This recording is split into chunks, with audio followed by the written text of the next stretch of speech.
নমস্কার, টিএনও নিউজে আপনাদের স্বাগত। আমি এআই নিউজ অ্যাঙ্কার পাখি। রাজ্যবাসী বিগত 13 দিন ধরে জ্বালানি সংকটে ভুগছে। ভোরবেলা ঘুম থেকে উঠে যানবাহন চালকের মাথা ব্যথার কারণ হয়ে যাচ্ছে।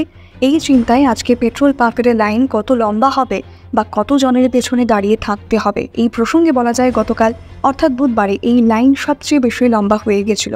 খবর সূত্রে জানা যায় বুধবার সন্ধ্যা পর্যন্ত আগরতলার 16টি পাম্পের মধ্যে বনমালীপুরের জ্যোৎস্না ও বরদোয়ালি রাজধানী পেট্রোলিয়াম এজেন্সিতে পেট্রোল এসেছে।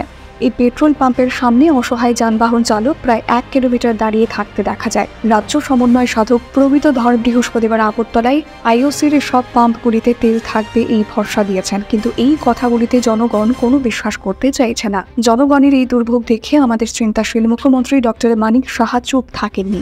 তিনি নিরন্তর প্রয়াস করে যাচ্ছেন এই সংকটের সমাধানে। রাজ্যের এই অনাকাঙ্ক্ষিত সংকট মোচনের জন্য মুখ্যমন্ত্রী মানিক সাহা রেলমন্ত্রী অশ্বিনী বৈষ্ণবের কাছে অনুরোধ জানিয়েছেন এবং প্রয়োজনীয় সব অবস্থা অবলম্বনে তৎপর হয়েছেন।